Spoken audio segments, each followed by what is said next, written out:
Les perspectives à long terme du XRP restent positives, selon les analystes.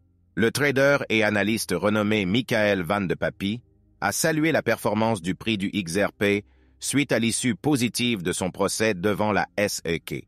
Dans le post, l'analyste a révélé que le jeton de remise a pu effacer des pertes de 15 mois et seulement 24 heures après le verdict dans CE qu'il appelle une rupture haussière. Aussi, nous discuterons du prix du XRP pour atteindre les 3 $ selon cette analyse. Bonjour à tous et bienvenue sur notre chaîne où nous parlons des dernières mises à jour sur le XRP et le monde des crypto-monnaies en général. Si c'est la première fois que tu regardes l'une de nos vidéos, nous sommes heureux de te souhaiter la bienvenue. Nous t'invitons à appuyer sur la cloche de notification pour ne jamais manquer une autre vidéo. Nous t'annonçons que cette chaîne propose un cadeau de 200 XRP.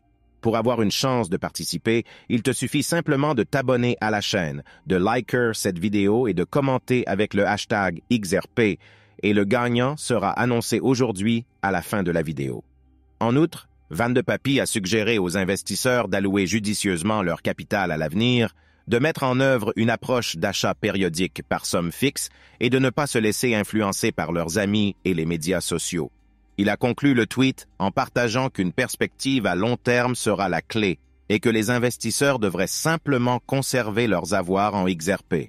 À l'heure où nous mettons sous presse, la crypto-monnaie s'échangeait à 70 cents selon CoinMarketCap.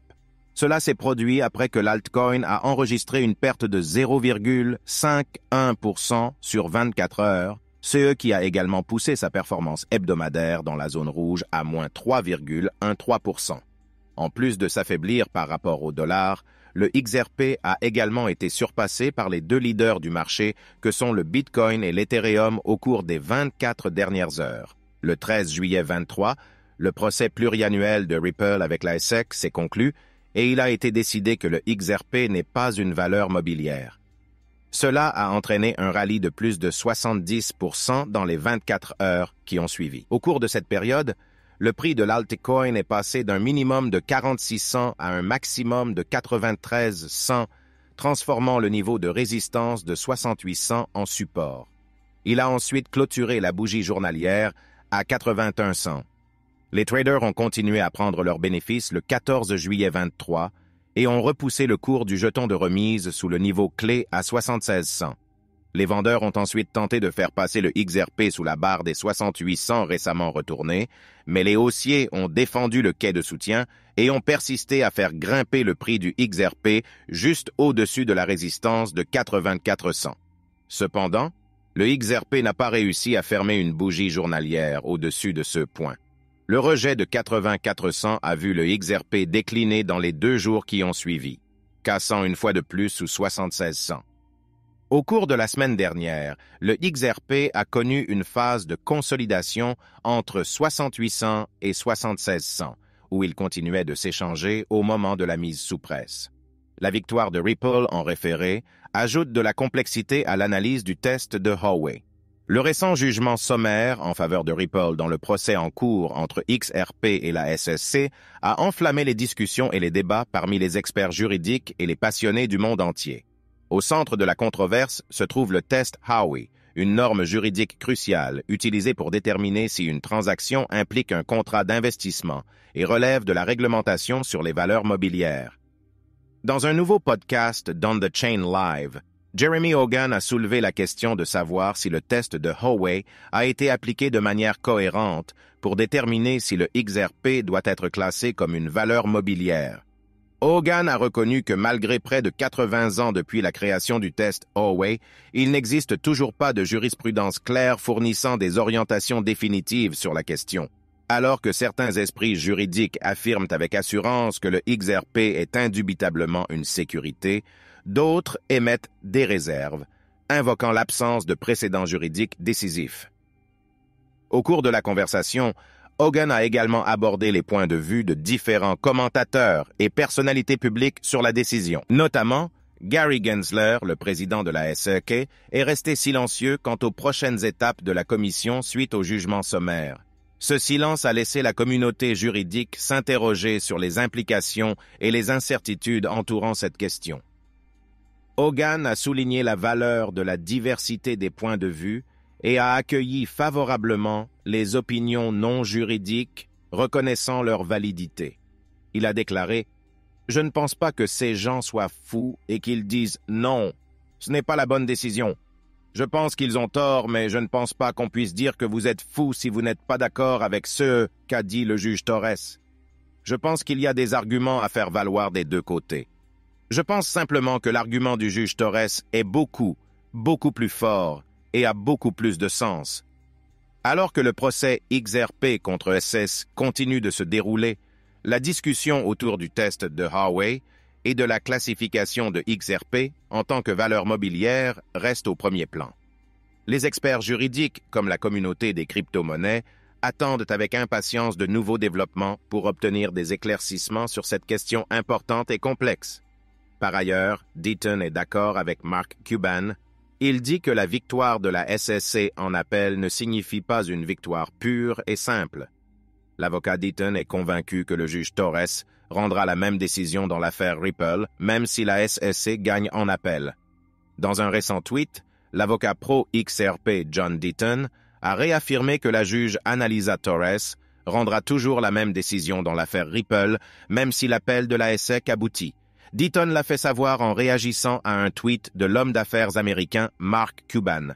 Selon Cuban, le président de la SEC, Gary Gensler, qualifie les détenteurs de crypto-monnaies d'investisseurs parce que cela sert à ses objectifs. Cuban a soulevé une question pertinente en demandant combien de projets crypto agissent encore comme une entreprise commune dans l'industrie. En outre, Cuban a noté que la baisse des investissements dans les cryptos au cours de l'année écoulée montre que l'entreprise commune a pris fin à partir de nombreux jetons. Réagissant, l'avocat Deaton a déclaré que Cuban avait soulevé un excellent point. C'est aussi la raison pour laquelle j'ai dit qu'un appel sur la décision de Torres, même s'il était couronné de succès, je ne crois pas qu'il le sera, ne conduit pas à une victoire absolue pour la SEC, a déclaré Deaton. Le facteur de l'entreprise commune est plus difficile pour la SEC.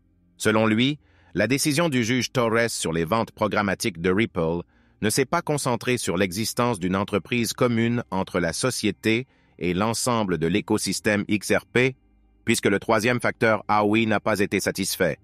Notamment, Deaton a affirmé que le facteur d'entreprise commune de Howey est plus difficile à satisfaire pour la SEC. Selon May Deaton, le juge a exclu l'avis d'experts de la SEC sur cette question. En outre, l'avocat Deaton a déclaré que Ripple a soumis des milliers d'affidavits d'utilisateurs qui ont acheté du XRP à des fins autres que l'investissement. Le juge rendra une décision similaire.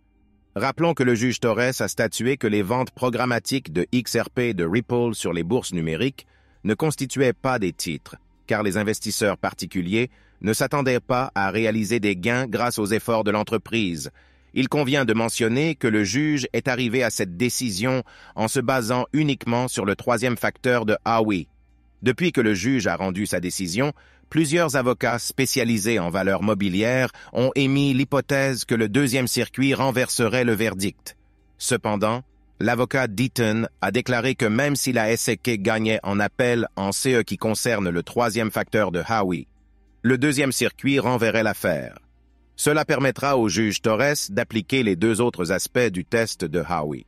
Il ajoute que le juge Torres conclurait probablement que les deux autres facteurs investissement d'argent et entreprise commune sont absents des transactions XRP que la SEC prétend être des titres.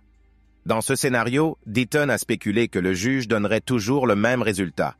En outre, le consultant Reaccess CTO de Ripple affirme que le pathfinding du ledger XRP provoque des événements imposables aux États-Unis.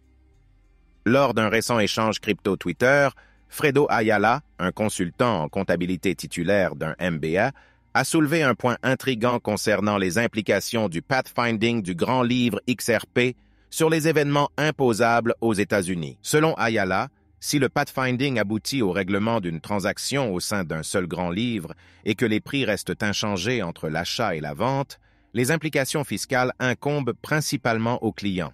Pour le contexte, le pathfinding XRPL implique de trouver la meilleure façon d'envoyer des XRP ou d'autres actifs entre deux comptes sur le XRPL. Ayala a fait valoir que si les prix changent au cours du processus de pathfinding, la situation devient plus complexe et les implications semblent différentes en Europe.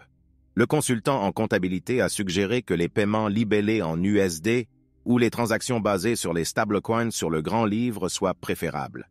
Cependant, il doute que les normes comptables américaines ou le code des impôts puissent s'adapter rapidement pour prendre en compte ces méthodes inédites. Ayala a noté qu'un compte et un PDG de crypto-monnaie avaient affirmé son affirmation. Pendant ce temps, Neil Hartner, un développeur senior travaillant sur la liquidité à la demande de Ripple, ODL, a posé une question sur un CAS impliquant un paiement croisé USD vers euro. Ayala a déclaré que de telles transactions créeraient un événement imposable lorsqu'elles font l'objet d'un pontage automatique en utilisant USD vers XRP, puis XRP vers euro. Selon lui, le fait générateur de l'impôt, dans ce cas, résulterait de la vente de XRP pour de l'euro. L'impact net de cet événement serait déterminé selon qu'il a entraîné un gain ou une perte par rapport au coût de base initial au moment de l'achat. D'autre part, Matt Hamilton, un ancien développeur de Ripple, a vu des éclaircissements sur les paiements non blockchain. Il a cité un cas où des livres sterling sont envoyés à BBD, mais où une banque correspondante les convertit en dollars américains. Ayala a noté que la banque correspondante doit déclarer les gains et les pertes en raison de son entité juridique, contrairement aux échanges décentralisés. Cependant, la responsabilité de l'entité de paiement effectuant le transfert impliquerait seulement de considérer la différence relative des taux de change entre GBP-BBD au moment du paiement par rapport au règlement. En réponse aux discussions, David Schwartz, le directeur technique de Ripple, a fait remarquer que l'obligation de déclaration n'affecte pas la nature imposable d'une transaction ou la responsabilité de payer des impôts. Qui doit déclarer quelque chose n'a aucun effet sur le caractère imposable ou non de la transaction et sur la responsabilité du paiement de l'impôt, a remarqué. Schwartz a réitéré que les bénéfices et les gains sont des revenus imposables pour la partie qui les accumule. Enfin, le prix du XRP a été fixé pour atteindre 3 $ américains selon cette analyse. Voici pourquoi. Dans les récentes discussions autour du jeton natif de Ripple, le XRP, un buzz important a été créé par la prédiction d'un analyste sur la monnaie numérique visant de nouveaux sommets historiques. Cette prédiction découle de l'apparente tendance haussière du cours du jeton, qui semble affirmer sa domination sur le marché. Le prix du XRP atteindra-t-il 3 $? Les perspectives haussières pour le XRP reposent principalement sur le développement d'une configuration en triangle ascendant et sur son action sur les prix. Les triangles ascendants sont généralement perçus comme des indicateurs haussiers et d'analyse technique, suggérant une probable rupture à la hausse. Le schéma, lorsqu'il est observé dans les bonnes conditions de marché, peut souvent annoncer le début d'une remontée significative des prix. L'un des principaux obstacles qui se dresse sur le chemin du XRP est le niveau de résistance qu'il doit franchir pour que la dynamique haussière prenne véritablement son envol. Les analystes estiment que si le XRP parvient à franchir ce niveau de résistance de 1 $, il pourrait déclencher une reprise qui permettrait à la crypto-monnaie d'atteindre de nouveaux sommets historiques, potentiellement jusqu'à $. Nous allons maintenant annoncer le gagnant des 200 XRP. Le gagnant est à l'écran. Félicitations. Nous arrivons donc à la fin de cette vidéo, les gars. Si tu as apprécié, assure-toi de liker la vidéo. N'oublie pas de t'abonner et d'appuyer sur la cloche de notification. Cela m'aide beaucoup avec l'algorithme de YouTube. De plus, tu peux aider à éclairer les autres comme tu l'as été en partageant cette vidéo avec le plus grand nombre de personnes possible. Faisons circuler cette nouvelle partout, les gars. Si tu es un vrai fan de crypto-monnaie, ne manque aucun de nos contenus. À demain pour parler des dernières nouvelles qui nous concernent tous en tant que communauté.